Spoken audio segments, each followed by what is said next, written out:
Welcome to episode 2 of NaySMR with me, your host, me Barnatt, also known as Nathan Barnatt. From the outside of my body. From the inside of my body, I'm known as me, Barnatt, but you're on the outside, so you can call me Nay or Nathan. My friends and family call me Nay. That's why we now have NaySMR. I'd love to thank my friends Green Red Productions once again for allowing me to use their music on this podcast. A reminder that this has no way anything to do with ASMR. It's just a gimmick. I just needed a name. So I'm now talking softly and quietly to stick with that gimmick.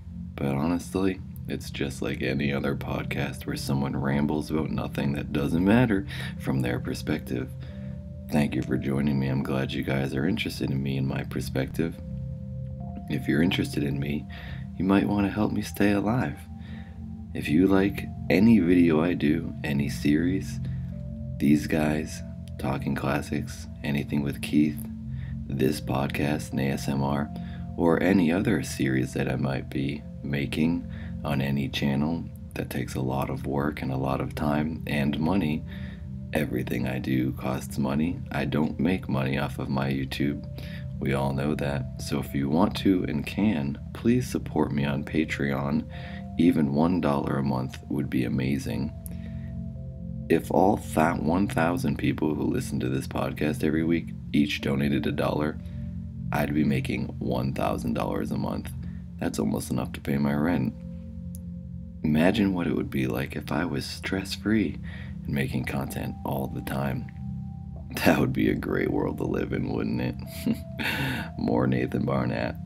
Anyways, I'll stop going on about that. But if you can, please donate. And thank you to all those who do donate words. This is why this is hard for me, because I can't say words. Thank you everyone who does donate. I'd like to give a special shout out to the $10 and up, the $20 and up Patreons. $10 and up patrons will receive these guys, this podcast, and Talking Classics before everyone else. So if you'd like to donate $10 a month, you'll be part of the elite champion players that support me. Thank you, everyone. You're the best. In one particular, David Hicks, who has supported me greatly. David donated money to me when I was selling my last arcade cabinet and everything else I own to continue making videos. David bought one of my arcade cabinets and asked me to please leave it here. So he bought it so I could keep it. David is a champion player for sure. And David is also a patron. David, you give me too much money. I love you. Thank you. Everyone, please thank David Hicks for being amazing. Anyways, let's move on. Let's continue with this week's episode. Episode 2 of NaySMR. So this was requested. The topic for the week is going to be the entertainment industry.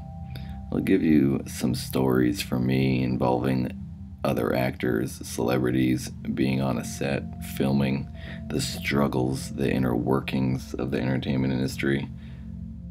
Just give you my perspective basically on my entire life, because that's all I do is live, sleep, and breathe. Making things, auditioning, filming, being on a commercial, a TV show, and the internet, making internet content, and podcasts now apparently. I was trying to think of things that would be interesting to talk about, and I guess the most interesting things, the person who left a comment, said on last week's episode saying they would like to, sorry I can't remember your name, if you are, say hello in this episode. They wanted some insight just like on how the entertainment industry works, and man, I could go on forever about that. Most of you already heard me complaining about the struggles of pitching TV shows and the years it takes out of your life when you're working on a show that then just goes nowhere and you're not allowed to talk about it or tell anyone because everything is so secretive. But I could start off by telling some stories about celebrities, I guess, and people I've worked with. Most of you know that I did something with Steve Carell. I did that Burt Wonderstone commercial with him where I was trying to get out of a straitjacket as I was interviewing him. That was pretty cool for me because my mom was visiting that day, and or during that shoot, and she got to come and meet Steve Carell. And Steve Carell is also from Massachusetts, like my mother and I. So she got to talk to him, and he was unbelievably nice, as you would imagine. He was a mailman in Massachusetts, in Acton, Massachusetts, and I think he still said I think he has he runs it and owns a general store somewhere near Cape Cod on the South Shore somewhere. So he was awesome and great. And one interesting story I have about Alec Baldwin was a commercial I did with Alec Baldwin. You guys might remember when I was doing the classic Nathan thing, some of my greatest acting, is falling face first against the wall and then hitting the ground repeatedly all day long. And if Alec messed up his line or anything happened and I had to do it again over and over, that's what I went to college for acting for. Although I did drop out, so maybe that's why I'm now getting roles like that. I did drop out of college. I went to UMass Boston for one semester because the girl I was dating was going to college, so I felt like I had to go to college, even though I never had an intention to go to college beforehand and afterhand. But I went to UMass Boston for one semester. I got into the theater as a theater major. I did a play. I got cast in the play for the first semester. I know I'm sidetracking. I'll get back to Alec Baldwin. But I got into the UMass Boston as a theater major. I was in a play. It was called Cinderella Waltz, and I played the village idiot. It was a spoof on Cinderella, and Cinderella basically ends up with the village idiot, and the village idiot grows the most throughout the play. He's like a real stupid, can't even speak, and then by the end of the play, he's like very articulate and can speak well, and he's the wisest of everyone in the village. And Cinderella ends up with him, but it was a comedy. Anyways, it was really great. And then after that semester, I had to become a stagehand. Like if you were in the play, you had to then work on the stage and, you know, be a stagehand and do some set things. And I was not interested in doing that, so I dropped out. Also, I did not go to any of my other classes. I remember I was like signed up for Spanish or something, or Spanish history, and I've never taken another language in my life. And I just didn't have the enthusiasm or desire to learn anything. I just did not go to any of my other classes. Like, not once. I just went to theater, and I was failing all my classes because I wasn't going, so I was kind of just throwing my money away. But I dropped out because I was booking work as an actor in Boston. I was getting a lot of commercials, and I was like, why am I paying to go to school when I'm getting paid to act? Why am I going to school for acting when I'm getting paid to act? So I just dropped out. And then I think my total bill was like $5,000 for my college tuition.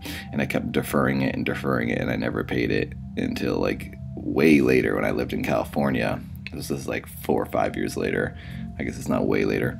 But I moved to California, and I was booking more work. And I remember saying I was just going to pay off my college tuition in one shot at some point. And I did. I got a residuals check for a commercial for like more than $5,000, and I think at that point it had gone up to $6,000 because of the interest or whatever, and I paid it all off in one shot, and it was awesome. So that's my history on school and how I've learned to act, or not learn to act, I guess I could say.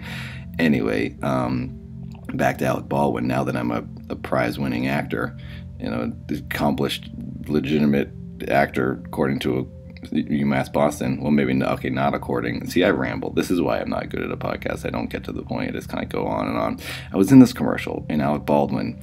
I was like, Alec Baldwin is not a cool person. But I don't feel that way now. But this is how I felt when I was in the commercial at first, because maybe it's because I was falling on the ground over and over. But like, Alec was completely ignoring the director. Apparently this director directs all these commercials with him. They were those Capital One commercials, and Alec, they'd be like, everyone's ready, camera's ready, the stunt guy who was driving a motorcycle was ready, like everyone was in their place ready to go, and then the director called action, and people would start moving. The background actors would start walking and doing their thing, and Alec just wouldn't move, and then he'd just start talking to an extra. Like, there was a girl on a treadmill running in the background, and he just walked over to her and was like, "What's your name? How are you doing?" And he just started talking. I was like, is he flirting with this girl? And then I realized he wasn't flirting, because he did it to everyone. He would just go up to people and start talking to them. Like, "What do you do? Well, how are you doing today?" And this is literally in the moment when the camera's rolling and everyone's like doing stuff, and he's just not ignoring everyone. And I was like, what is going on? Is he like messing with the director? And he kept doing things like that. And the woman who was in the scene with him, for the most part, who was like talking to him at the top of the commercial, giving him his instructions for his like spy mission, you could see how awkward she felt, because she's like, I'm not, at one point she felt awkward. I could tell at one point when he started talking to her, when they'd call action, right? And then he would ignore it and just start talking to her, and he's like, "How many kids do you have?" Blah, blah, blah, blah. And then it's Alec Baldwin, and she's like, has to continue the conversation, even though she knows everyone's trying to record, and the director would just have to, like, the director would like throw his hands in the air and ignore and like wait for Alec to finish his conversation, as this woman felt like, like, oh my god, I keep talking to Alec Baldwin because he's running the show apparently. And then, right when Alec is done, he's like, "Oh, that's cool. It sounds like you had a pretty good life," or whatever. And he's rambling on. And then he'd go, "Okay, action." And then Alec would call action, and then the commercial would start. It was like, oh my gosh, this guy is just ignoring the director. But then someone on the agency side, the people who like work for the commercial agency that like write commercials or whatever for all these brands, I won't mention the agency's name or anything, but they were like, "Oh no, these guys work together all times. It's kind of like their dynamic." I was like, the dynamic is Alec does what he wants. The director just hopes the commercial gets shot in the end of the day.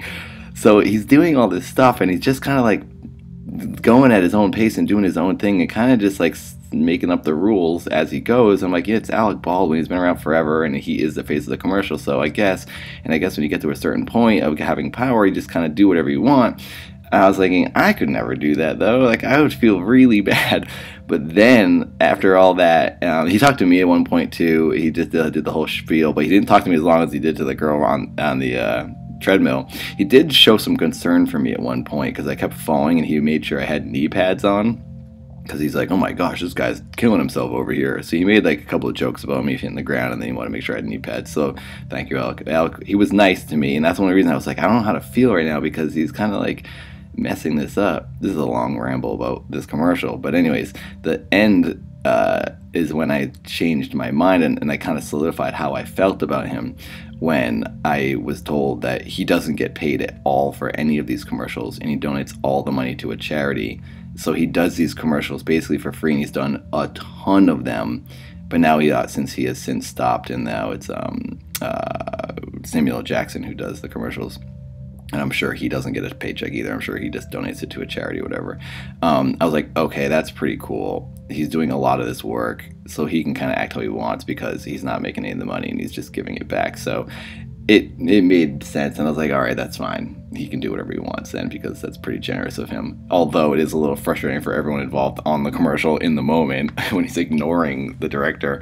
But it was just kind of an interesting, life situation to be in, to see this like happening with someone that you've known as like a celebrity for so long, and they're doing sort of a cliche celebrity thing and acting like a celebrity. That was interesting. And something that happened recently. Well, I was gonna say, I'm trying to think of like these interactions I've had. I've met a lot of celebrities, I guess, quote unquote celebrities. I look in the mirror every day, by the way. That's what I'm kind of used to being around celebrities. There's the first burp of the episode. Sorry to everyone who hates the burps. This is not an ASMR podcast. It's actually not even a podcast. It's just a torture device. You put these headphones on and you are starting to get tortured. So I think I'll have less burps in this episode than I normally do.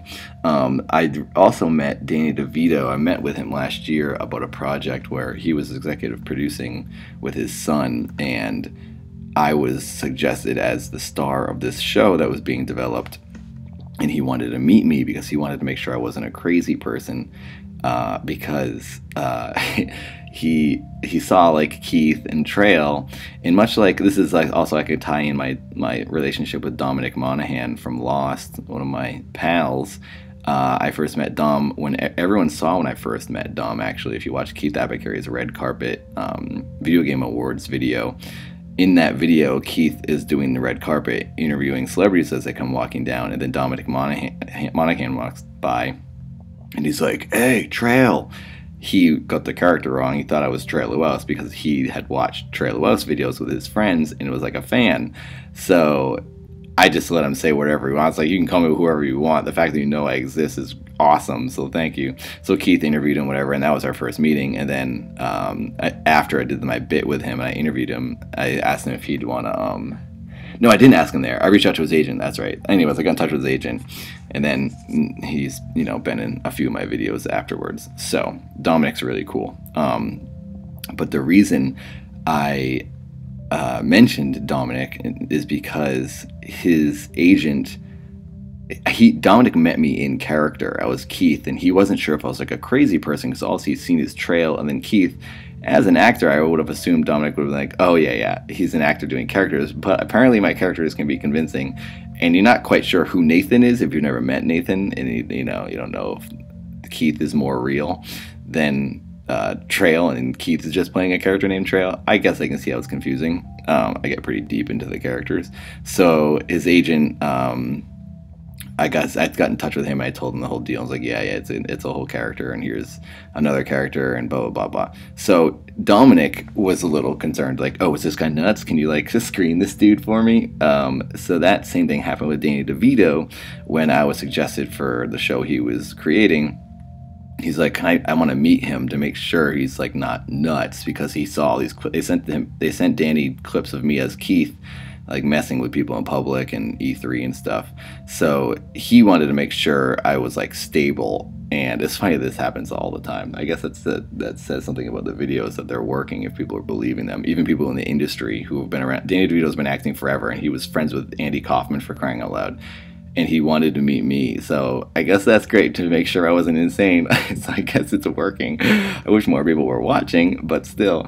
So I met with Danny about this show that I wish this show went through. I don't know if I can really talk about it. I won't tell you the title of it, but it's basically like, it would have been like Borat for a younger audience, and I would be the character who's sort of like a Borat. And I'm out in public doing things, and a lot of like prank elements sort of happen. So Danny wanted to meet me, and that was really, really cool for me because I'm a big fan of Danny DeVito with Always Sunny and all that. And Big Fish is one of my top like 3 favorite movies, and he's in that. So we talked about Big Fish and stuff, and I talked to him about being a grave digger, and just kind of hung out and talked. And he got to see that I was not as crazy as he thought, I guess, just slightly crazy maybe. And then recently, this leads me to now, when I was on Always Sunny in Philadelphia recently, it was a very small part. It wasn't anything great, but it was fun and cool for me. I go out for all kinds of auditions, big and small, and this is one that I got that was just like 2 lines, but it was great because I was just I got to hang out all week because they needed to have me in the background. And then it was kind of annoying because the first day, I'm not really talking about the entertainment industry, I realize, but I'll get into that. Right now I'm just talking about some of my interactions with celebrities, or people who you all know of, I guess we could say. I feel weird saying the word celebrity because I feel like it has sort of a negative connotation now, because it's like, it can feel like you're talking about people as if they're royalty in a way, when it's just a job, a job that a lot of people know about. But the people in the fire department should become celebrities, honestly. People like that should be like, hey, what's up? It's Steve, the Boston Fire Department, or Los Angeles Rick, Like, those are the people who should be known for their work because they're saving lives. Like, it's kind of ridiculous that you get famous for just, entertaining. I guess entertaining is an important thing people need, but also you're putting your house out when it's on fire is very important too. That's who should become celebrities. Anyways, so I was on Always Sunny recently, and I was getting my makeup done in the makeup trailer, and Danny DeVito was sitting right next to me, and I know he meets millions of people, but I was like, I should say, hey, it's me, remember from last year when we met about the show? And I don't know if he really remembered, but I was like, hey, it's Nathan, I met you about the so-and-so show that you were doing with your son. And he goes, oh, yeah, how's it going? How you doing? And I was like, oh, I'm good. and I couldn't quite tell if, because he's, you know, older and he meets a million people and he probably, you know, executive produces a ton of shows. So I don't remember if he actually remembered me or not, but we talked for a little bit, and he's the funniest person on that show. Like, he shows up for like the 20 minutes they need him in a scene, and then he goes back to his trailer and just hangs out and relaxes. And he's just so, like, everyone was having a very hard time not laughing at him. And like, he's getting his lines wrong, and then they're still super funny. Whatever version he says, eventually he gets the line right and goes back and leaves. So that was really cool. And another sort of situation, an on-set situation that was fun to watch and interesting to be a part of, kind of like the Alec Baldwin one, was Dee. I forget her name, but the girl who plays Dee, her show The Mick, which was a really great show, which I could have another little story about, a little insider info if you guys don't know. I think it's public knowledge, but something about the whole creation of that show. Anyways, I'll say that after. Remind me to talk about the Mick. That's to remind myself to talk about that. And then I'll get into some more generic entertainment industry stuff. But I was on that week on Always Sunny, and it was the day, one of the days I was there was the day that Dee's show got canceled, The Mick. And I was like, oh wow, I had just heard about it like that morning, and then I was going in thinking, dang man, her show just got canceled, and she's like, got to be here on Always Sunny. And it was really funny because all the other guys, the three dudes on the show, Charlie and everybody, were like giving her the hardest time. They're like, oh, I heard your show got canceled. That stinks. That's so crappy. Your show got. They kept like bringing it up. It's like, oh, did you hear Dee's show got canceled? They weren't saying Dee. They're saying her real name. I can't remember her name. But they were saying to like other people, like, oh, did you hear so-and-so's show got canceled? It's like they just kept rubbing it in her face. And it was funny to me that they were like, not, you know, they're giving her a hard time. They weren't saying a ton, but it was just this one moment where I noticed them all sort of kind of like, or maybe at least two of them were at I was eating a banana, and we're staying at Craft Services, and we were shooting in a hotel, convention room, and this was like out where the food was, and she was posting something on her phone, and that's when they were like talking about her show getting canceled. I was like, they're being really insensitive, but then I realized they were just giving her a hard time. And then it made me like them all so much more, because that's exactly what me and my friends would do for sure. Is just make fun of the person for having their show get canceled when it's like a really sad, kind of depressing thing. But I don't think she cared. I mean, I'm sure she cared, but she wasn't upset at them. Obviously, they're like friends. And here's an interesting fact. Mac's pants, the Dickies he wears on the show, I asked him about them because I like Dickies myself, and it takes a really long time for Dickies to break in, and his Dickies looked so different. I was kind of admiring his body the whole time because he was in like really good shape, but his Dickies fit him so perfectly, and they looked like sweatpants. And I was staring at them at one point. We were getting on the elevator and we were going down because we were done shooting, and I was standing next to him, and I was just looking at his pants, and I was like, I know that material looks so soft, it looks like sweatpants, but they have the Dickies logo on the back, and they fit him so much differently. And I said, hey, I gotta ask you about your Dickies. What kind are those? And he goes, oh, they're just regular Dickies, but I had wardrobe take them in. And I was like, oh, that's cool, because that's like what I do. I have a tailor up here take my pants and my Dickies in so they fit better. And I was like, okay, that makes sense. And I said, but why do they look like different material? And he goes, I've been wearing the same pair of Dickies since the beginning of the show. So he's been wearing them for like 10 years now. And that's a lot of, they take very good care of them because they keep them in the wardrobe department, and he only wears them when he's filming. So they haven't like got holes or anything. They've just gotten so soft. They don't look like Dickies anymore. And I was so impressed by that it made me start wearing my Dickies like every day to like wear them out because I wanted them to look like his. So that was just kind of cool for me. There's a random story. Mac's been wearing the same pair of Dickies since the beginning. So there you go, insider info. But now to get to some like, I guess, entertainment industry things that me and my friend Paul, what we used to say when we first came out here is like, how much does someone get paid for being on a TV show? And how much do you get paid when it airs on cable? Like, and how much do you get paid when you develop? I wanted like hard answers, and like, who do you physically email or go talk to develop a show and get a pitch meeting? Like all these things that just no one will tell you. You just have to kind of live and find out as you're living in LA. So when someone said in the comment last week to talk about the entertainment industry, I was like, oh man, I'll just give them all the info that I wanted to know when I first came out here.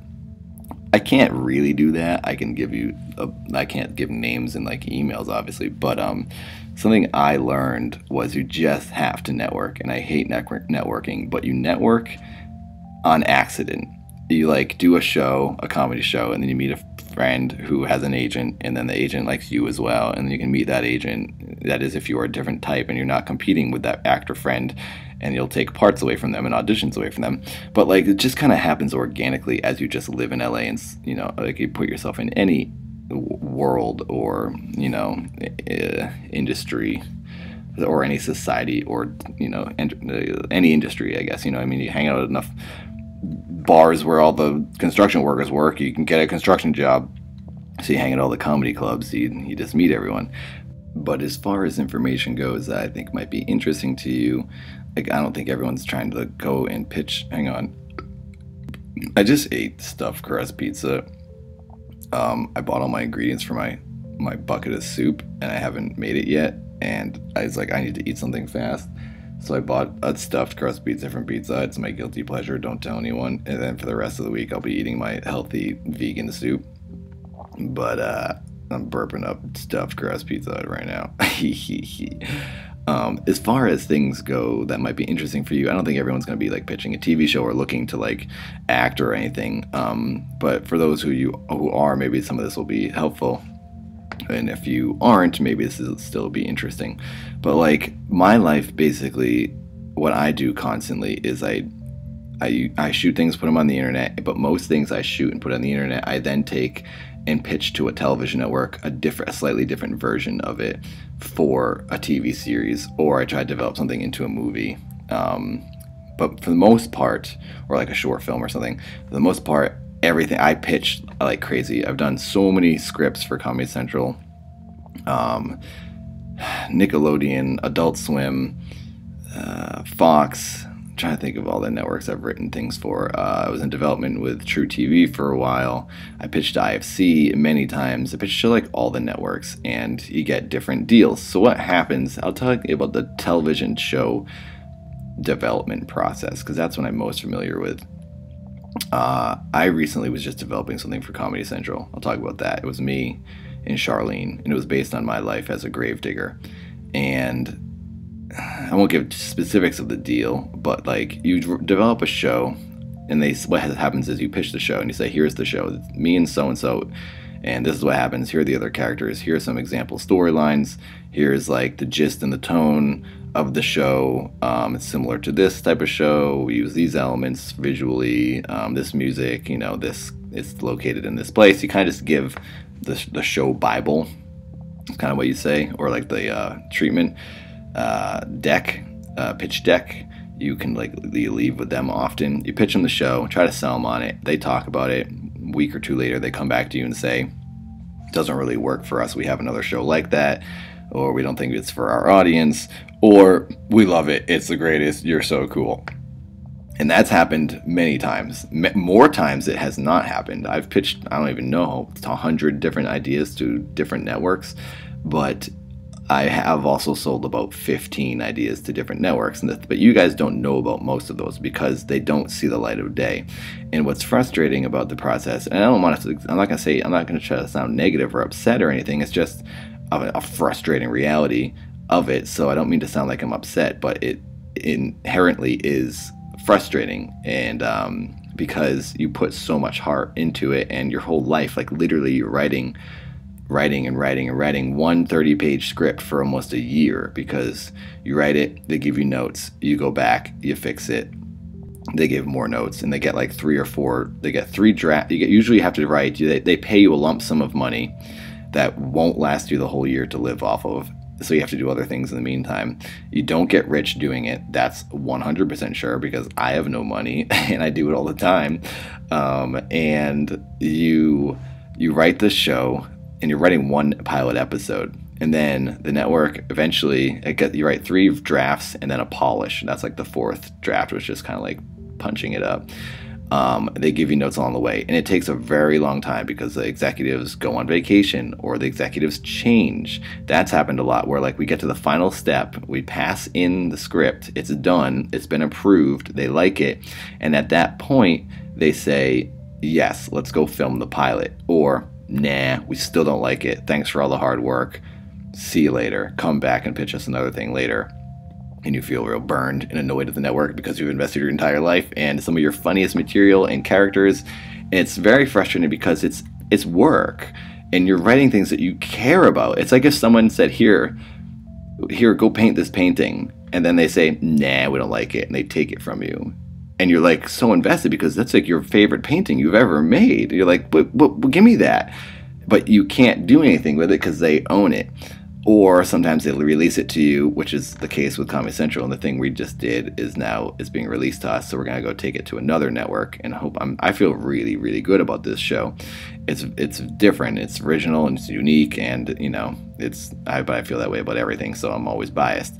Anyways, if they do say, yes, we like it, then you go and film the pilot. And the pilot is a test first episode of a TV show. I'm sure most people know that, but some people might not. It's called a pilot. I don't remember why, but it's the first episode. You film it. That's what Youth Large was. If you saw the Keith Abacary pilot we did for Adult Swim, that was a pilot. And it cost $120,000. That's for the one episode, and that's a really cheap budget, honestly. That's very, very low for a television pilot. People aren't getting paid their full rates who are working on it. There's like hundreds of people working on this productions. So, not hundreds, but like 100 or more than 100 possibly. So, that network often owns that pilot. So you get the script written, and you get lucky enough to get through and to film a pilot. Then you have to have the pilot be lucky enough to get picked up to series. You're still not in the clear because they might watch it and go, yeah, all our doubts were confirmed. We don't like the character. This isn't working. We don't want to pay for another one to be reshot. Often they will do that sometimes. You can get lucky and be like, we still have faith in your idea, but we want you to fix it and reshoot a new episode. Then you have to go back and write a whole other episode. That takes a long time. Then you have to film that episode. Then they have to give notes on the edit. It takes forever. Like if it was just me, I would write, film, edit the whole thing in a month or less. Just do it. But since there's so many people involved on the production and on the writing team, and you're writing with your friends if you're not writing it alone, and then the network, like I was saying earlier, goes away on vacation, or the network executive leaves, and then they're not interested anymore. So that's a whole other thing. I'll get into that when a network executive leaves like a network during production of your show. It screws you. Hang on. Sorry, stuffed crust. So if you do get lucky and you get your show to go through to a pilot, then they have to watch it and decide if it's right for the network. And oftentimes they'll show it to a test audience, and they'll say, how do you feel about this? They ask everyone questions, and if it does well with the test audience, then it becomes a series. But then it doesn't. So oftentimes a series will be canceled halfway through airing, and they'll be like, yeah, it's not working, the views aren't there, it's not working with our audience, and they'll just cancel it on you. So you're never really safe until I'd say about, if season 2 completes, then you're doing pretty good. But you're never really safe. So I've done many script orders that have not gone to pilot. And that's just a numbers game, basically. You just got to do a lot, and eventually one will go all the way through. I still have hope. I still think something will happen for me. I still have many, many ideas, and ideas never go away. So I'll never give up. I'm not bumming about it. It's just, it is frustrating when you're in the moment developing something. So Youth Large, the one we did, was released to us. Adult Swim was like, yeah, you can have it, and you can go put it on YouTube or pitch it around other places. And that is what we did. We showed that episode to Comedy Central after Adult Swim said they didn't want it, and Comedy Central said, oh, we like this, let's do our version of it. So we did a different show called Best Vends, VENDS. That's a thing you guys don't know anything about, and it's funny because that's like a thing I say so much in my life. That title, Best Vends, it was a show about 2 characters, me and my friend Josh Fatum. ran a vending machine company, and we would just stock vending machines, and it was really funny. Josh is also a physical comedian, and Seth and Paul wrote it with me, and we had all the actors picked out ever for it, and Comedy Central like was writing it, like developing it with us for a year, and it didn't go, and it's really frustrating because like I loved it. And same as the Cemetery show, like I love this show, and there's all these shows that I wish you guys could, but they're just scripts, you can't watch them. I wish I could at least publicly like publish these scripts so people could just read them and see some work that I worked on. So you're working on it for a year, and you're writing really late, and you're trying to crack this episode, and like, well, that doesn't, either you have to rearrange, because if you change one thing, then the story doesn't make sense, and you have to introduce a new character, or have that rearrange the scenes, and it's just a lot of like work and typing and brainstorming, and then you hate the episode, then it's not funny to you anymore. And eventually, maybe someone will see it. So that's what happened with Youth Large. Adult Swim said no. So for people who ask if there'll ever be more Youth Large, there could be, if someone wanted to give us at least $100,000 or $120,000 to shoot another episode, because otherwise it won't be at the equivalent. It won't look and match the level of production of the first episode. You could shoot a web episode, but it wouldn't look as good, and it would be a major downgrade. And Kyle's on SNL, so he can't be in it. So we'd have to like do a different version of it. So it costs an unbelievable amount. Even my internet videos, I'm going to bring up my Patreon again, because if you like a series that's going on by me on any of the channels, and one that might not even be on my Nathan channel, it costs me thousands of dollars. And it might not look like it, but it does, because you have to rent locations and props and pay for food for people and cameras and lights. It's crazy. Filmmaking is the most expensive form of art. I truly wish I was a painter. I wish I just was good at painting, or wanted to be a painter, so I could just buy paint and a piece of paper or a palette or a canvas and just paint. It's so much cheaper than making anything with visual moving art. Movies, shorts, internet videos, it's so expensive. So please, if you can, please support my Patreon so I can keep going and keep making things. For as far as other pilots go, I'm trying to think of like a situation I was ill. So I'll go into the network executive leaving. This has happened to me many times. There was one show I was cast in just as an actor called Ghosts/Aliens, a very funny book series by Robert Hamburger. It was the first Comedy Central show I'd been a part of. I think there's an episode somewhere. Someone loaded an episode on like, what's that website? It's like Mediafire. It's like the website where you can watch free wrestling. It's that video hosting website that like you don't really think of. Anyways, maybe it's Vimeo actually. I don't know. If someone posted a link a long time ago, it's called Ghosts/Aliens. It was a pilot I did for Comedy Central. I was just cast as an actor, and Michael Patrick Jan was the director, legendary director from like The State and all that the old late 90s, early 2000s, I guess, the late 90s comedy sketches. The State, basically, that's the way he came from. I got on that because he knew Trailer Wouse, so that was really cool for me. I thought Comedy Central like suggested me, but they didn't. But they were like, "Oh yeah, we like Nathan." But it was, thank you, Michael Patrick Jan, for putting me on that show. It was really fun, but it's a pilot and no one has seen it because it didn't go to air. So they spent over $1 million on that episode for 22 minutes, over $1 million. And that was in like 2008. So that's like even more money now. That was 10 years ago, basically. So what happened to that show was it was around Christmas time that it was done and wrapped, and it was sent to like the test audiences. But then the woman, I think her name was Carolyn, or something, she was the head of Comedy Central, and she left the network right when they were deciding on the show. And that has happened to me so many times. It's like you hand in your script, you hand in the pilot, and then the network executive changes. And what that means is the head of the network is a new person. So the dude who came in is now still the head of Comedy Central, and he's a really cool guy, and he actually watches my videos and is very nice. So I'll give a shout out to Kent Alterman. He's a cool dude. He's given me many opportunities and said yes to a lot of my ideas and let us develop. And we do get paid as you're developing a show, so he's given me food and paid my rent, so thank you. But anyways, he came in as a new person, and often what happens when a new executive comes into a network, they kind of just squash everything that's in production because they want to like be excited about the things and they want to be a part of what's going to go to air. It doesn't happen every time. Not every show is canceled, but most. It's happened to me like 6 times. You hand in a show, the network executive changes, they look at everything that's being currently developed, and they go, yeah, I'm going to make all new things. And then they go and they find creators and writers and actors, and they talk to all their employees who are the development executives. They say, give me some new ideas. Let's do all new things, because they basically clean the slate, and it's very frustrating for the people who are working. It's like, no, but you don't understand. Like, I've been working on this for a year. You can't cancel this on me. It was gonna go to air, please. But like, I understand both sides. Obviously, my side, I understand it stinks. And if a show is funny, it's funny. Who cares if you weren't a part of the development? Why does that matter? But I also understand the other side, because they want a show that they think will do well and get attention and look good on them, because then they are responsible for that show. So if you're like responsible for Broad City and the network executive, if you're like the head of the network, when that show's on air, it's like kind of on you. It's like, oh yeah, they approved it and it's doing well.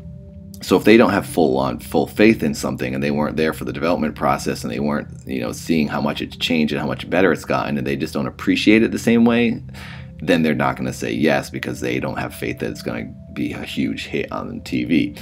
I mean, I don't know. I'm not them. I'm just assuming that's probably part of the thinking. So that's happened to me many times, and that's partly, it's like timing. It's like you can have talent and you can have connections, but you gotta have timing as well. It's like you can meet the right person at the wrong time. It's like if you meet the love of your life and they're like going through a divorce, or they're married, it's just not going to work. But if you meet 4 years later, it could have completely changed. So that's why it's just, you can't give up. You got to keep going, and that's what I'm doing every day, all the time.